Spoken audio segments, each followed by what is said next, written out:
आपने जो स्कूल में पढ़ा है उससे आप जिंदगी में वो प्राप्त नहीं करेंगे जो आपको प्राप्त करना है। आपको स्कूल के अलावा भी और बहुत कुछ सीखना होगा। और सीखोगे कब? जब आप एंटरप्रेन्योर बनोगे। सीखोगे कब? जब आप एक ऐसे आदमी को कॉपी करोगे जो आपसे पहले सफल हो गया है। देखो, आज आपने डॉक्टर को कॉपी किया है, जो लोगों ने वो डॉक्टर बने हैं। इंजीनियर को कॉपी किया, वो इंजीनियर बने हैं। चार्टेड अकाउंटेंट को कॉपी किया, वो चार्टेड अकाउंटेंट बने हैं। वकील को कॉपी किया, वो वकील बने हैं। किसान को कॉपी किया, वो किसान बने। मजदूर को कॉपी किया, वो मजदूर बने। ट्रेडिशनल बिजनेसमैन को कॉपी किया, वो ट्रेडिशनल बिजनेसमैन बने। और जिन्होंने मधुसूदी को कॉपी किया, वो आरसिंग रॉयल्टी और टेक्निकल बने। Decision is yours. Thank you very much. अगले करोड़पतियों की लिस्ट में शुमार हो जाओ। अगर आप उनको फॉलो करेंगे तो आप शुमार हो जाएंगे। अब आपको फॉलो होना है तो करना क्या है, थोड़ा सा उसकी बात कर लेते हैं। आपको अगर करोड़पति आपने लिखा है यस करोड़पति होना है, तो करोड़पति होने के लिए करना क्या है, थोड़ा सा उस पर बात कर लेते हैं। करोड़पति होने के लिए सबसे पहले success depend on the second letter of success. Success का सेकंड लेटर क्या है? यू। अगर आपको सफल होना है तो स्टीव जॉब्स ने कहा था ये आप ही हो सकते हो। ये आप ही के ऊपर डिपेंड करती है success. Success depends on the second letter. Success आपके अंदर ही छुपी हुई है और आप ही पे डिपेंड करती है, कोई दूसरा जिम्मेवार नहीं है। 6 चीजें हैं जो किसी आदमी को सफल होने के लिए चाहिए। Success need 6 things from you. आपसे 6 चीजों की उम्मीद करती है सफलता। पहला है हार्डवर्क। दुनिया में कोई भी इंसान बिना हार्डवर्क के सफल नहीं। अब कई बार यहां पे एक शब्द आ जाता है कि हार्डवर्क से आदमी सफल नहीं होता है, स्मार्ट वर्क करके सफल होता है। स्मार्ट वर्क का मतलब यह है काम को सही तरीके से, सही काम में हार्डवर्क करना। That is called smart work. सही काम में हार्डवर्क करना। मुकेश अंबानी रिलायंस में स्मार्ट वर्क करे, हार्डवर्क करे तो अमीर ज्यादा होगा, या वो कुदाली फावड़ा लेके मुंबई में एक सड़क बना रहे हैं कि ना, वहां पे मान लो मुंबई में एक सड़क बन रही है और वहां जाके मुकेश अंबानी फावड़ा और वो कुदाली और बट्ठल लेके खड़ा हो जाए तो ज्यादा अमीर बन पाएगा? वो रिलायंस में ज्यादा हार्डवर्क करेगा तो बनेगा, या रोड के किनारे जाके कोई मजदूरी करेगा तो अमीर ज्यादा बनेगा? रिलायंस में जाके काम करेगा तो अमीर बनेगा। यानी हार्डवर्क कहां करना है, इसको कहते हैं smart work. But there is no substitute from hard work का कोई सब्सटीट्यूट नहीं है। कोई सब्सटीट्यूट नहीं है। जितने भी लोग अमीर बने हैं ना, उन्होंने हार्डवर्क किया है। और आरसी बिजनेस में भी जितने लोग अमीर बने हैं ना, उन सबने हार्डवर्क किया है। और एक बात बताऊं आपको मैं, आपको हार्डवर्क तो करना ही पड़ेगा यार। 2 प्रकार का हार्डवर्क होता है। एक होता है जीवन जीने का हार्डवर्क और एक होता है जीवन काटने के लिए हार्डवर्क। जीवन जीने के लिए हार्डवर्क करना है ना, वो 3 से 5 साल का गेम है। और जीवन काटने के लिए हार्डवर्क करना है ना, वो मरते दम तक का गेम है। डिसाइड आपको करना है कि मरते दम तक का जीवन काटने वाला हार्डवर्क करना है, या 4-5 साल का हार्डवर्क करके आरसी बिजनेस में और जीते जी प्लस मरने के बाद भी कई पुस्तकों के हार्डवर्क को खत्म कर देना है, काटने वाले। आप गरीबी की चेन तोड़ने वाले पहले इंसान बन सकते हो अपने घर के। आप अपने घर के वो पहले इंसान बन सकते हो जो 50 पुस्तों से जो गरीबी रूपी चेन बन गई है आपके परिवार में, उसको तोड़ने वाले फर्स्ट मैन बन सकते हो आप। बट उसके लिए आपको हार्डवर्क करना होगा। दूसरा, आपको थोड़ा सेक्रीफाइस करना होगा, थोड़ा सा समझौता करना होगा, थोड़ा सा कीमत चुकानी पड़ेगी, थोड़ा सा आपको सेक्रीफाइस करना पड़ेगा कि यार मैं मतलब क्या है कि थोड़े दिन के लिए कंफर्ट जोन छोड़ना पड़ सकता है। थोड़ा आपको घर लेट से आ सकते हो, थोड़े दिन खाना नहीं खा सकते हो, कम खा सकते हो, क्योंकि थोड़ा काम ज्यादा करना पड़ सकता है। हार्डवर्क जब आप करोगे तो बहुत सारे सेक्रीफाइस आपको करने होंगे। आप मूवी देखने नहीं जा सकते हो, आप अपने अजीज दोस्त की शादी में नहीं जा सकते हो, आप अपने बच्चों को पेरेंट टीचर मीटिंग होती है उसमें स्कूल में नहीं जा सकते हो, आप अपने ससुराल नहीं जा सकते हो, आप अपने साले की शादी में नहीं जा सकते हो। थोड़े दिनों का सेक्रीफाइस है, 3 से 5 साल का। और अगर आपने ऐसा किया तो उसके बाद में आप पूरी जिंदगी मजे से जी सकते हो। तीसरा है पैशन। विनोद कांबली और सचिन तेंदुलकर में सिर्फ एक ही चीज का फर्क था, पैशन का। हार्डवर्क तो था ही था, सेक्रीफाइस सचिन ने किया, विनोद कांबली ने नहीं किया। लेकिन सचिन में पैशन था, क्रिकेट के प्रति जुनून था। विनोद कांबली को क्या है, किसी ने पार्टी के लिए बुलाया तो वो वहां दारू पीने चला गया, किसी ने कोई शादी में बुलाया तो वहां चला जाता। उसको क्रिकेट के प्रति पैशन नहीं था। और जब भी वो क्रिकेट में आता ना, जल्दी जल्दी करता था, पैशेंस नहीं था उसमें। सचिन में पैशन था, पैशेंस था। आत्माराम ने भी आरसी में शुरू में बहुत हार्डवर्क किया। मेरे को पता है, जब मैं रॉयल्टी नहीं आया था और मैंने मेरी बीवी का मंगलसूत्र में गिरवी रख के बिलासपुर गया था, उस समय मैंने कसम खाई थी। मैंने कसम खाई थी। ये मधु को ऐसे झटका लगा जैसे उसने सुना ऐसे, मतलब मंगलसूत्र गिरवी रख के गए थे। अरे एक बार नहीं 4 बार रखा हुआ है, एक बार नहीं 4 बार। 2-3 दिन पहले किसी साथी से बात हो रही थी, हाँ क्यों जी से बात हो रही थी। मैंने कहा सर वहां पे एक अन्नपूर्णा भोजनालय है बिलासपुर में, बस स्टैंड के पास में, पुराना बस स्टैंड के पास में। वहां एक हनुमान जी का मंदिर है चौराहे पे, उसके पास पीपल का पेड़ है, उसके साथ में अन्नपूर्णा भोजनालय है, वहां पे इधर महुआ होटल है, उसके आगे अशोका होटल है। एक दिन मैं नीचे उतरा होटल से, अशोका से, 100 रुपए उस समय होटल का देता था मैं रूम का। नीचे उतरा और मैं जा रहा था और मेरे को बड़ी जोर की भूख लगी हुई थी, 12 बजे का टाइम था। और अन्नपूर्णा भोजनालय के ऊपर बड़े बड़े शब्दों में लिखा हुआ था 5 रुपए में भरपेट दाल चावल। 5 रुपए में भरपेट दाल चावल, और मेरी इच्छा हुई मैं जाऊं। मैं उसके गेट तक पहुंच गया, लेकिन जैसे ही गेट में गया ना, मैं वहां से वापस निकल गया। मैंने कहा नहीं, मैं 5 रुपए का दाल चावल नहीं खाऊंगा, मैं एक टाइम भूखा रहूंगा। क्योंकि अगर आज मैंने ये 5 रुपए का दाल चावल खा लिया, तो मैं जीवन भर अपने आप को इस कंफर्ट जोन में ले आऊंगा कि दाल चावल खा के काम चलाया जा सकता। मुझे 5 रुपए वाला दाल चावल नहीं खाना है। माइंड सेट में गरीबी नहीं थी, माइंड सेट में अमीरी थी। एक बात बताऊं आपको, कंफर्ट जोन गरीबों का सबसे बड़ा गहना है। कंफर्ट जोन गरीबों का सबसे बड़ा गहना है। जो भी आदमी गरीब है ना, मैं दावे के साथ कहता हूं वो कंफर्ट जोन में है। मैं दावे के साथ कहता हूं, अवसर भरे पड़े उसके सामने, लेकिन उसने अपने आप को कंफर्ट जोन में डाल दिया, इसलिए वो गरीब बैठे। अगर वो कंफर्ट जोन से बाहर निकल जाए।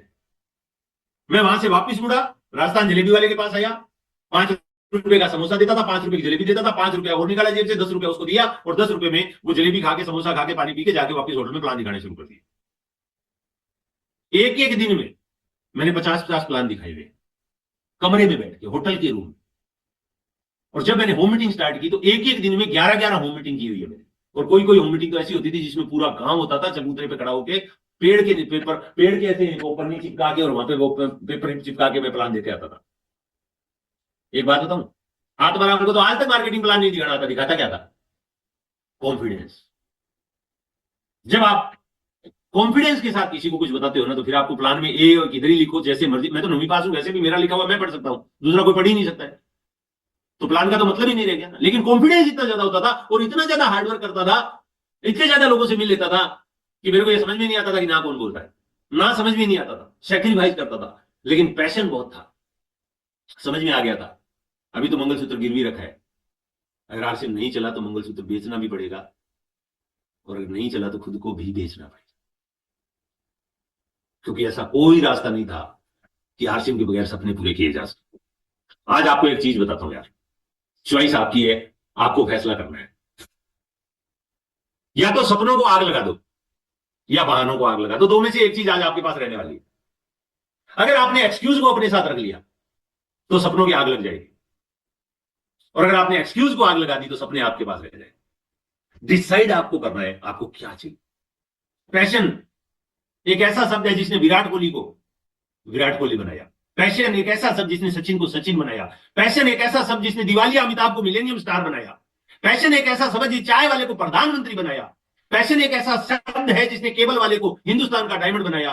पैशन एक ऐसा शब्द है जिसने दवाई बेचने वाले विजेंद्र सिंह राठौड़ को इंडिया का डायमंड बनाया। पैशन एक ऐसा शब्द है जिसने 3 जोड़ी कपड़े से हिंदुस्तान के अंदर एक मसीहा खड़ा किया, और इस मसीहा के दम पे आज हिंदुस्तान आर्थिक आजादी की यात्रा कर रहा है। पैशन एक ऐसा शब्द है जिसने कपड़े के व्यापारी को हिंदुस्तान का सबसे बड़ा नेशनल नहीं international leader mister BC Chhabra बनाया। पैशन एक ऐसा शब्द है जिसने 7,500 की नौकरी करने वाले मुकेश कोठारी को 100 करोड़ के घर का मालिक और 500 करोड़ का होटल और 1,000 करोड़ की वेल्थ का मालिक बनाया केवल 24 सालों में। पैशन में बहुत बड़ी ताकत है दोस्तों, लेकिन वो पैशन हर आदमी के बस की बात नहीं होती है। पैशन के साथ चाहिए पैशंस। 2 दिन तो मोटिवेट होकर कोई भी दौड़ लेगा यार, लेकिन लक्ष्य प्राप्त होने तक दौड़े, उसके लिए चाहिए पैशंस। और 5वीं चीज है फेथ, भरोसा होना चाहिए। खुद पे भरोसा है तो खुदा तेरे साथ, और अगर खुद पे भरोसा नहीं है तो खुदा भी तेरे साथ नहीं है, फिर दूसरे की तो बात ही क्या है। फिर दूसरी दुनिया साथ हो जाए कोई फर्क नहीं पड़ता है, भरोसा होना चाहिए। आत्माराम को एक बात का पक्का भरोसा था, अगर आरसीएम में एक भी आदमी कामयाब हो सकता है, तो फिर वो करके मैं कामयाब क्यों नहीं हो सकता। अरे पहाड़ की चोटी पे एक चढ़ जाए, एडमंड हिलेरी एक चढ़े थे एवरेस्ट पे, आज बच्चे घूम रहे हैं एवरेस्ट पे, क्रिकेट खेल रहे हैं एवरेस्ट पे। एक एडमंड हिलेरी क्रिकेट वो एवरेस्ट पे चढ़े, तो अरुणिमा सिन्हा की दोनों टांगे कट गई रेलवे ट्रैक पे, तो भी वो एवरेस्ट चढ़ गई। और एडमंड हिलेरी से पहले 4 टांगों वाले भी नहीं चढ़ पाते थे, मतलब खच्चर भी एवरेस्ट पे नहीं चढ़ पाए थे, आदमी तो बहुत दूर की बात है। 4 टांग वाले एवरेस्ट पे नहीं चढ़ पाए थे, लेकिन एडमंड हिलेरी फर्स्ट अटेम्प्ट में फेल हुए, सेकंड अटेम्प्ट में चढ़े। आज एवरेस्ट को ऐसे बना दिया जैसे किसी टीले पे चढ़ के नीचे आ रहे हैं। ये कैसे हुआ? कैसे हुआ? एक आदमी को भरोसा हुआ, वो एक आदमी चढ़ा, पूरी दुनिया चढ़ गई। आरसी में भी एक मुकेश कोठारी करोड़पति हुआ तो आज हजारों करोड़पति हो गए। जब हजारों करोड़पति हो गए तो साला हम क्यों नहीं हो सकते? मेरे को बोला गया था कि रघुराम जी तीसरे करोड़पति बन गए, मैंने कहा चौथा आत्माराम बनेगा। अब आत्माराम के साथ कितने आगे, 60 आगे, 70 आगे, कोई फर्क नहीं पड़ता है, लेकिन आत्माराम चौथा हो गया, चौथा हो गया। मैंने कहा मैं होऊंगा, और मैं हो गया। क्यों? फेत आ गया था कि अगर रघुराम जी बन सकते हैं, मुकेश जी बन सकते हैं, वत्सा बन सकते हैं, तो फिर अपन किस बात की मूल्य, अपन क्यों नहीं बन सकते? अपन कोई और दुनिया से थोड़ी है, मंगल ग्रह से थोड़ी है। अगर ये कर सकते हैं तो हम भी कर सकते हैं, यही तो फेथ चाहिए। और छठा है विल पावर। आपके अंदर की जो पावर है ना भाई साहब, वो कहते हैं ना, पावर अंदर से आती है। अंडे को बाहर से तोड़ोगे ना तो ऑमलेट बनेगा, लेकिन वही अंडा अगर अंदर से टूटेगा ना तो एक मुर्गा मुर्गी निकलेगा। पावर अंदर से आनी चाहिए, आपके अंदर से आवाज आनी चाहिए। किसी और का मोटिवेशन आपको सफलता नहीं दिलाएगा, आपका अंदर का मोटिवेशन आपको सक्सेस दिलाएगा। इस साल एनिवर्सरी में, और का तो मुझे पता नहीं है, बीसी सर का टारगेट तो 25,000 का है, लेकिन मैं आपको दावे के साथ कहता हूं, कम से कम सोचोगे ना तो भी लिख लेना यार, 10,000 रॉयल्टियां इस साल आ रही है। कितनी रॉयल्टी आ रही है? 10,000। अब मेरे को एक बात बताओ, 10,000 लोग इस साल रॉयल्टी आएंगे, इस जूम में बैठे हुए 172 नहीं आ सकते क्या? कुछ तो है, वो जो है वो अगली पिन पे जा सकते हैं, और जो नहीं है वो रॉयल्टी आ सकते हैं। नहीं आ सकते क्या? आ सकते हैं। अगर उनमें ये 6 गुण हो ना तो वो आ सकते हैं। अगर वो हार्डवर्क करे, अगर सेक्रीफाइस करे, पैशन हो, पेशेंस हो, फेथ हो, विल पावर हो, तो वो आ सकते हैं। लेकिन इस मीटिंग के बाद आप क्या सोचोगे? बस मैं सुबह निकलूंगा प्लान दिखाने के लिए, कुछ लोगों से मिलूंगा और मेरी रॉयल्टी डन। परसेप्शन ऐसी होता है। मैं निकलूंगा, मैं निकला गड्डी लेके, एक रास्ते पे, एक सड़क पे एक मोड़ आया तो गड्डी उसे छोड़ आया।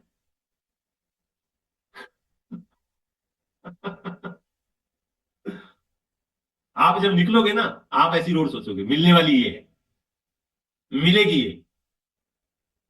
और जब इस रोड पे जाओगे तो बहुत सारे बीच में समझदार लोग आपको मिलेंगे, जो गिराएंगे, जो आपको रोकेंगे, आपका भरोसा तोड़ेंगे, आपका विश्वास तोड़ेंगे। बस तब खुद से एक बात बोलना कि अगर 9वीं पास दूध वाला आत्माराम कर सकता है तो मैं क्यों नहीं कर सकता? अगर एक छोटी सी बच्ची मधुसूदी कर सकती है तो मैं क्यों नहीं कर सकता? ये खुद से पूछ ले, जवाब अपने आप मिल जाएगा, रास्ता क्लियर हो जाएगा। और ये है भाई साहब हिंदुस्तान, मेरा भारत महान, जिसमें 95% लोग 12,000 से कम कमाते हैं।